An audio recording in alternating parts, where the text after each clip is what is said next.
Welcome to Inside Tacoma. I'm Elisa O'Hanlon, and today my guest is City Councilwoman Catherine Ushka from District 4. Hi, Catherine. Hi, how are you? I am great. I am so glad to have you on the show. Thanks for having me. I'm excited to be here. Have you been on our show before? I have, yeah. Yeah. And how was it? It's always a good time, absolutely. Good, good. How are things in District 4? There's so much going on in District 4. It's an exciting place to be. Tacoma's East Side and South End. Yeah, remind us first what the neighborhoods are in District 4. It's the South End and East Side, so you're looking at the Lincoln District all the way down to 56th Street, and then you go over to McKinley and straight down to 72nd and everything east of that. So the East Side all along Portland Ave. Yeah. McKinley Hill. Yeah. If I started listing all the neighborhoods and missed one, I'd I know be in we don't trouble, want to. But there's plenty of neighborhoods. Very active community. Love to all. Yeah. And so, what are the things that we've been celebrating that have been happening in? It's been a little while since I've been on the show, so maybe I can catch up a little bit. Yeah. Last spring, actually, we celebrated the opening of the Pipeline Trail. That's something that's been about 20 years in the making. It's part of a piece that's going to connect Mount Rainier to the Sound. Which is pretty darn exciting if you're whether you're an enthusiast of cycling or walking or running or not. Right now, the city is working on the next section that goes from 56th Street out to 72nd, connecting it through the city. That will be up to the county to connect that to the trail system that goes up to the mountain. So. And this is a paved trail, so. It's a paved trail through part of it, and where there isn't paved trail and it goes on streets, there's marked bike lanes and clear traffic signals to pass, so pedestrian access. I can now go from the east side to the Point Defiance and back on a fairly easy ride, except for that Ruston Way where you have to stop at the light. There's been a long city discussion about how to manage that. I haven't done that ride yet, but it's there. Excellent. Okay, so that is something I need to check out. I haven't done that yet either. Yeah. So unfortunately, we're now into the rainy season, but oh, come on, you got to tough it out. But we can do that in the Puget Sound. We can do that in Tacoma. Absolutely. Tell me other things that have been improvements in the recent. You know, the Lincoln District is thriving. There's been a lot of there was a large investment from the city a few years ago, and they were working on I think it's Yakima, where there's a festival area, trying to get up the pole so that there'll be overhead lights there, so it creates a sense of place, kind of like down on Lower Pacific in downtown. Those lights are not quite up, but it's almost there. So we've seen more artwork go in and a little bit more variety of benches. It's a thriving place to shop on the weekends if you haven't been there, and also during the week, of course. There's a few new businesses in there. The Starbucks is in there, and of course Starbucks is a Washington company, so I'm going to celebrate it. For the first time in 20 years, I can go sit on a corner under an umbrella and meet with people during the workday as we go along things, and that's a fantastic thing. The scooters are there. McKinley Hill has a couple new businesses as well, and I need to put a plug in for the Lux Coffee Shop that's there 2 doors down from the top. It's a really wonderful place to get a fantastic cup of coffee and meet with your neighbors. Absolutely. So we're seeing, and there's another restaurant on McKinley Hill as well. Well, and we can never have too many coffee shops, whether they're corporate like Starbucks or whether they're independent like Lux, right? We thrive on coffee in this community. Well, absolutely. And for the last 20 years, there really wasn't one in the 4th District. If I wanted to meet for coffee, I had to leave the district. So if you are scheduling a meeting with me, don't be surprised if I'm scheduling it someplace in District 4, because there's places that we can go that aren't a full sit-down meal, but we can get a cup of coffee and chat, which is awesome. Absolutely. Yeah. And another meeting place that comes to mind is the Eastside Community Center. I mean, can't stop celebrating the Eastside Community Center. Of course, I think that most people know about that. It opened last October. It's always busy. Doesn't matter what time of night that you go there. The Eastside Neighborhood Advisory Council now meets there. Okay. They previously met at Stewart Heights, the facility at the Stewart Heights Pool, which, by the way, was just outside of the 4th District. So, so it's nice to have that there. And remind me, what nights does Eastside Neighborhood Council meet? I met last night, which would have been the Monday at 6:30. I don't know if it was the second. Okay. You put me on the spot. I don't know if it's the second or third. But yeah. But I'm sure that you can go to TacomaNeighborhoodCouncils.com and find exactly the date. Everybody's welcome. Yeah. Absolutely. So I know the Eastside Community Center is busy, just trying to schedule even meetings for city activities, trying to get in there. We're often booted out from getting on the schedule because there are so many community activities, youth activities, other groups that are doing outreach in Tacoma, that it's really hard to get on that schedule. So. Well, and it's fantastic. You know, you always worry about if you build it, will they come? And we had said for years as a community that we needed that space to be able to meet and for our youth to have activities. And so, you know, the time it's been proven out, obviously, with that schedule. Yeah, that's fantastic. What other kinds of things, tell me about what other kinds of things, I know you do a lot for youth in the community. And so I just maybe thought we could talk about, besides the Eastside Community Center, some of the other things that you're trying to invest in to. You know, I think that there's been a lot of challenges. You know, we look at the investments in the East Side or any place in the city, and no matter how much value we put into it, if people don't have a sense of safety, then it doesn't matter, right? Yeah. So we're doing a lot about really trying to dive in on interventions for youth in a new way. Yeah. Make sure that kids have positive outlets across all different communities. So when we look at programs to keep kids out of crime, for instance, at the city, I'm partnering with many partners coming to the table right now to see what that looks like, to make sure that we are shifting our programming along with shifting times. You know, it's 20 years ago, you might have put up a basketball court for activity, and that's something, but when you're looking at the world of the internet and kids really interacting, not just across neighborhood boundaries, but across city boundaries, you really need to find ways to engage kids where they are and in the culture they're in and with people that they know, and make sure that there's mentorship for a positive way forward. Yeah, what are some of the organizations that you're working with to bring into that collaboration? So this is some, the Eastside Collaborative already existed, and that's a great partnership of different community members over on the east side of Tacoma, east of Portland, which is a kind of a different community than other areas of the east side. Yeah. The tribe actually is down on Lower Portland as well, so really working with the tribe as much as possible. Their leadership and participation is invaluable. So building those relationships, with associated ministries and some of the churches, as well as the typical partners that you would see there, right? The schools and the parks and all the leaders that we need to have there.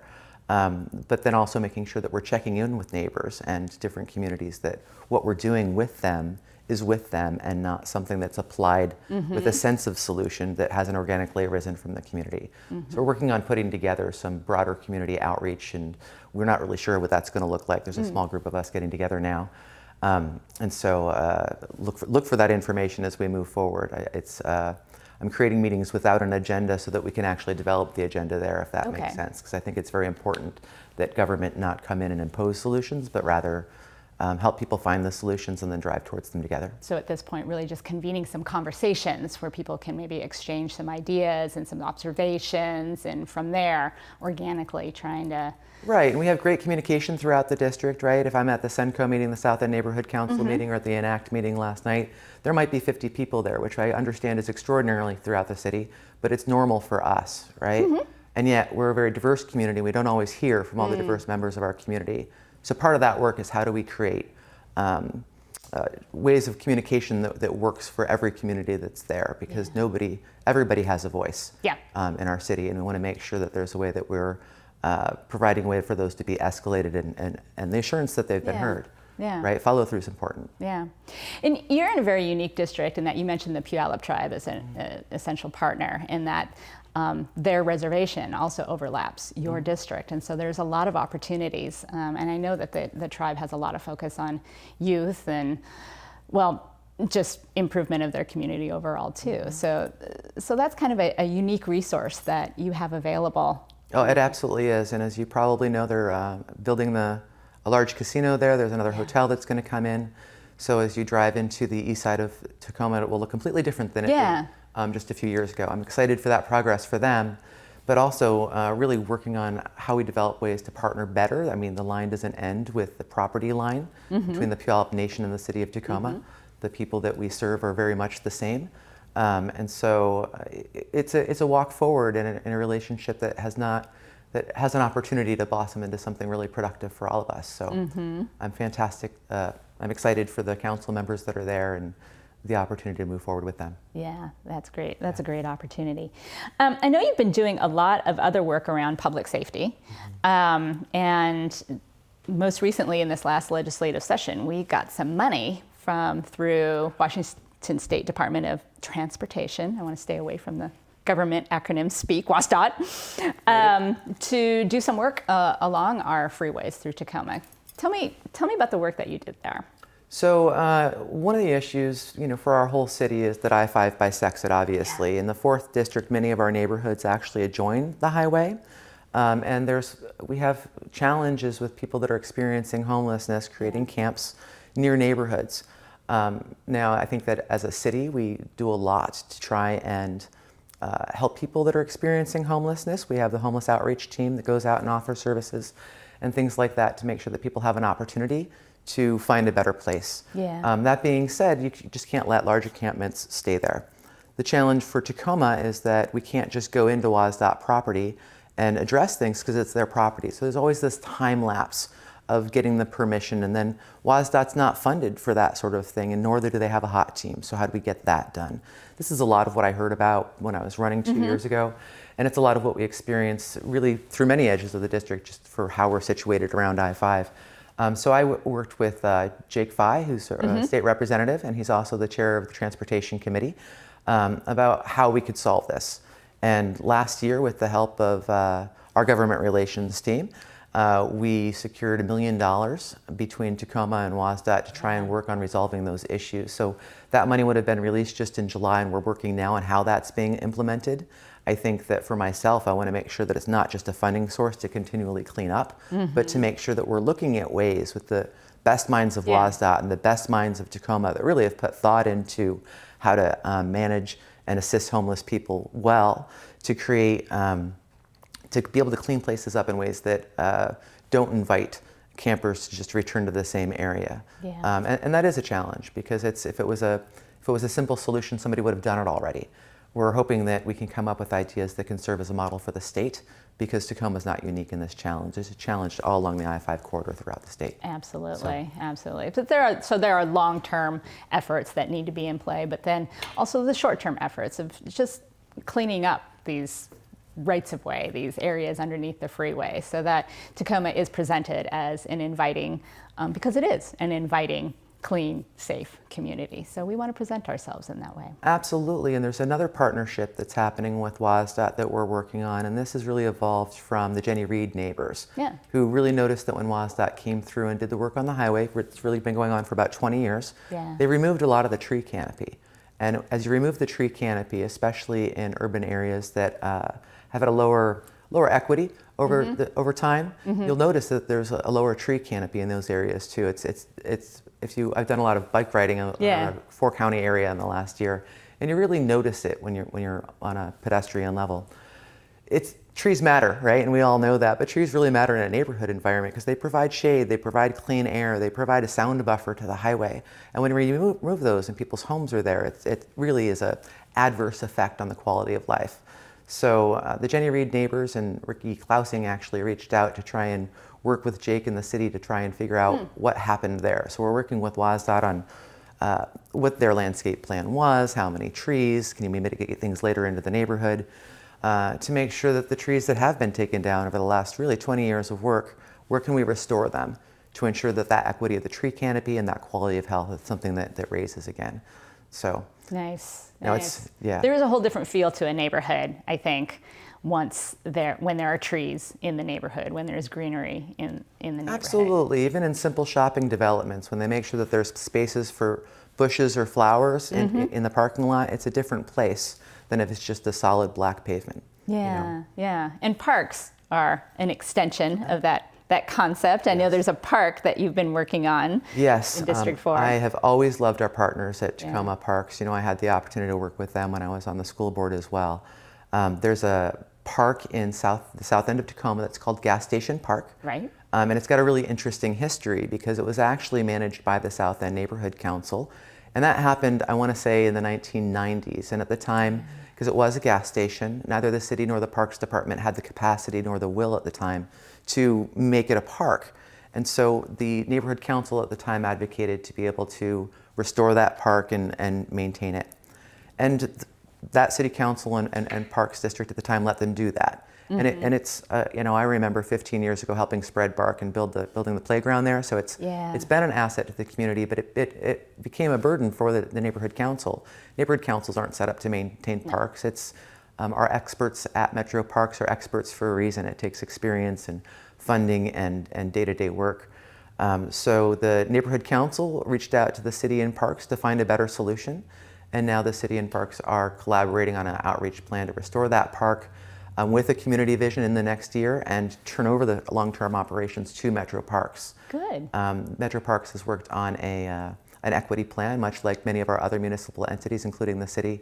And that area is a place that lacks green space altogether. So for them to be able to leap ahead and not wait for that study to be done, but to address this is something that I commend them for. Yeah. It gives an opportunity for that green space, and we need to be able to live, work, and play in our neighborhoods, and that play part's important. Yeah. So I'm excited, enthusiastic for that partnership and for the vision our community comes up with and its implementation.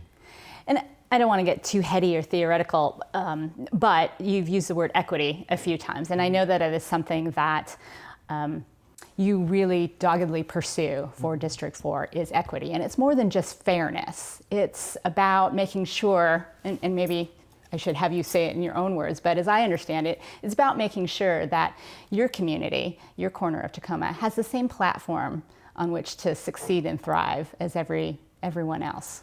Well, yeah, and as we look at equity studies, it's about everybody, not just East Tacoma. I do definitely advocate for the whole city. South Tacoma has some of the same issues. Hilltop has some of the same issues. Yep.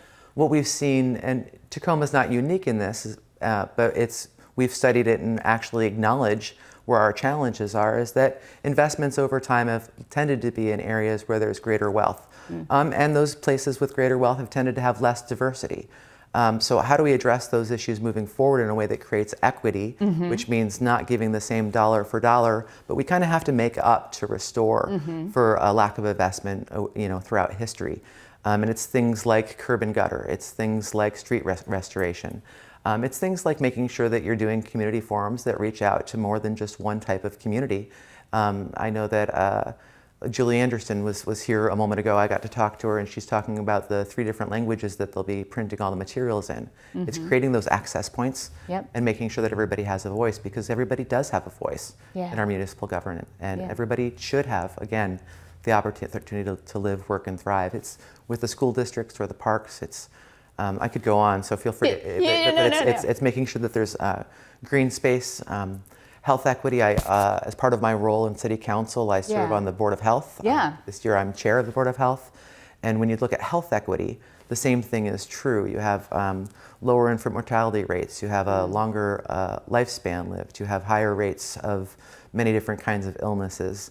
So, and lots of times you'll discover that there's also in those same areas, and this is true about the 4th District, less access to healthy activities like exercise or clean air with tree canopy, or access to medical facilities or access to healthy food that's easy to attain.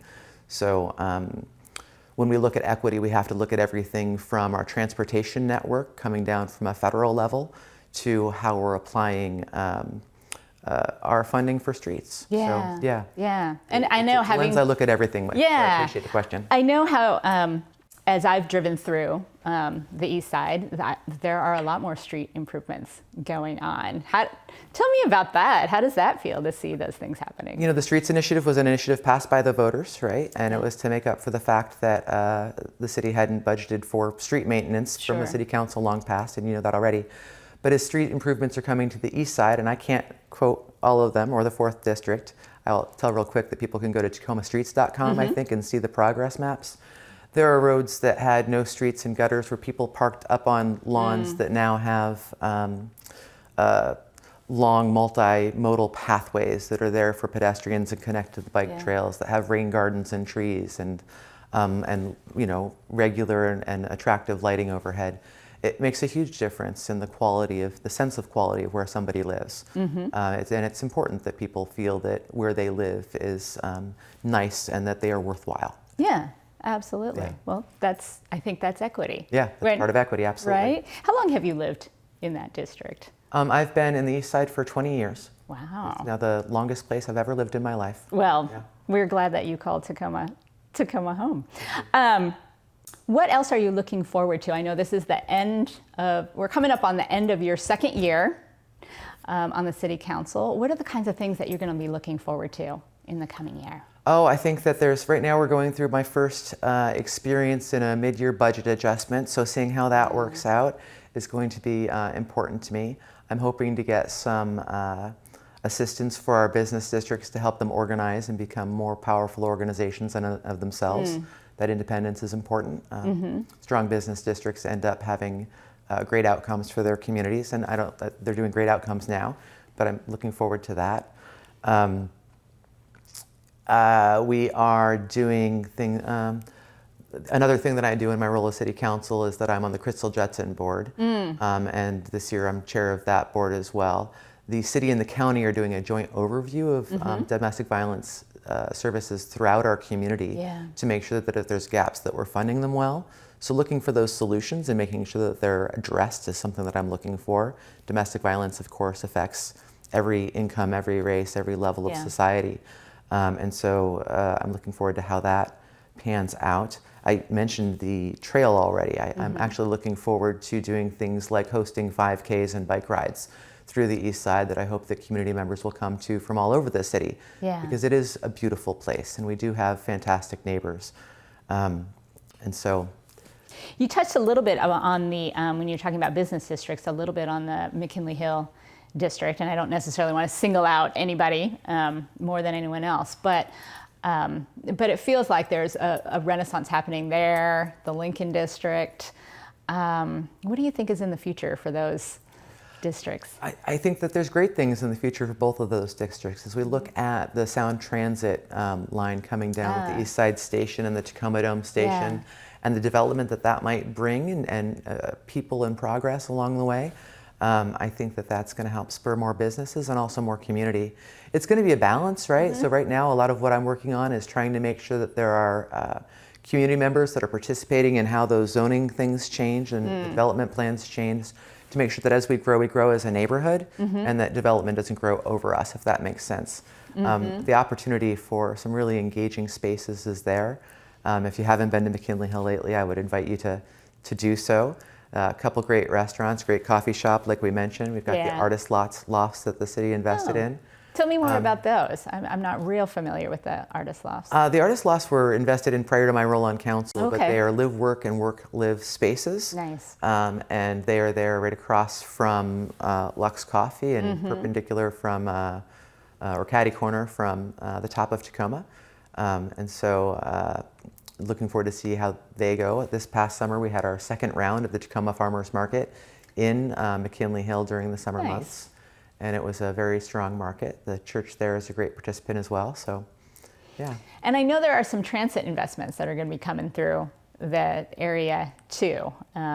It's some years out, but BRT, and you mentioned the Sound Transit station that will be in the Lower Portland Puyallup Tribe area. These are all intended to really help connect people into Tacoma better and also give access for folks in Tacoma, better access throughout the region. You're involved in both of those projects? And I try to get involved with everything that touches the 4th District. It's important to make sure that we have a representative and a voice. So yeah, I can talk about both of those. For the BRT project is going to go from, I want to say, Spanaway all the way to downtown. And BRT, for those that might not know, is bus rapid transit, and I know that you know. But it allows for the buses to go more quickly with dedicated lanes. The platforms they come to platforms, unlike a regular bus, so that the getting on and off is very quick as well. That will come up Pacific Avenue, and that is at a very small point of design right now. When in District 4, it's really from 56th to about the bridge is District 4, and then it goes down into District 1, which is Robert Tom's district. But how that bus comes through our district and how the stops are aligned will make a significant difference on the way it impacts the businesses that are well established in there already. So I'm working with neighbors and making sure that Pierce Transit and Sound Transit are hearing them and looking for mitigation to make sure that people are still in business. I mean, ideally, when you look at investments like this, they should augment and improve business opportunities for people throughout the corridor and not otherwise. And change is hard. People are concerned that it's going to negatively impact their businesses, and it's a valid concern if we don't have people that are listening and making sure mitigation is there. I think that Sound Transit and Pierce Transit have definitely leaned into that situation and are listening to them, and we'll just be walking with them to make sure that that mitigation is effective in protecting the existing businesses and helping them to prosper. The East Tacoma Sound Transit Station is another thing altogether. And part of the challenge for the East Side Transit Station was where to place it. Now, everything that's actually within District 4 or south of the I-5 is tribal land for which they have plans already for development. So moving it there wasn't really a viable option. So at this point, with lots of community input over the last couple of years, and I would invite you to interview somebody from Sound Transit on the details of their communication plan on that. I think that they're laying on a spot that's just on the other side of I-5. Now, very early in my time on council, I was concerned about that because if you're going to serve the east side, people need to be able to reach it. And if you're familiar with the I-5 and Portland corridor, it's not a place that I would really send my 12-year-old or even you to go walk down under to go find a train station. So really advocating to make sure that there's parking there, that there's bus transportation, to make sure that it's attractive was important. I called together, I talked to my peers on the board and people that are involved in transit, and the mayor and Ryan and people from Sound Transit, Councilmember Ryan Mello. We literally walked the whole area and thought this through along with some leaders of the tribal council. I am advocating for a pedestrian bridge. I think the only way to make sure that we can bridge that division that the highway put through our city is to find something that's accessible for everybody, that's beautiful. I think that when I first said it, people looked at me a little bit funny. But really, what if you entered Tacoma under an archway that celebrated the partnership between city and tribe, from which the top of you could see Mount Rainier and also the Sound? I think that there's a lot of... It's a beautiful vision. It's a beautiful vision. It's a heavy lift to get there, but I'm not going to give up on it because if we do not create a clear access point for people to use it, it will be a huge investment of taxpayer dollars that nobody can access. Thank you. And that's not acceptable. I want to thank you for your vision. I want to thank you for all your investment in Tacoma. My guest today has been City Council Member Catherine Ushka. I'm Elisa O'Hanlon. Thank you for tuning in. Please come again to Inside Tacoma.